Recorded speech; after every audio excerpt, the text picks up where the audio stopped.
জানুয়ারি থেকে মোট ৭৬,৪৭৭ বিদেশি অভিবাসীকে চেক করেছে মালয়েশিয়া ইমিগ্রেশন।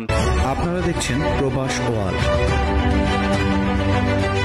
স্বরাষ্ট্রমন্ত্রী দাতুক সেরি সাইফুদ্দিন নাসুসান ইসমাইল বলেছেন, কুয়ালালামপুর হটস্পটগুলোতে অবৈধ অভিবাসন রোধ অভিযানের অংশ হিসাবে জানুয়ারি থেকে মোট ৭৬,৪৭৭ বিদেশিকে চেক করা হয়েছে।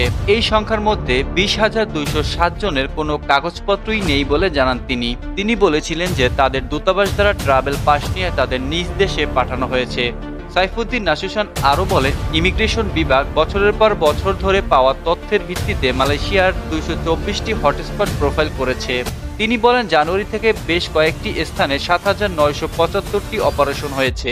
অভিযানের ফলে অবৈধ বিদেশি কর্মী নিয়োগের জন্য ৪৫৬ নিয়োগকর্তাকেও আটক করা হয়েছে। সাইফুদ্দিন নাসুসান আরও বলেন, স্বেচ্ছায় অভিবাসন কর্তৃপক্ষের কাছে আত্মসমর্পণ করার পর ৮৬,৯০০ অবৈধ অভিবাসী কর্মীকে দেশে পাঠানোর ব্যবস্থা করা হয়েছে।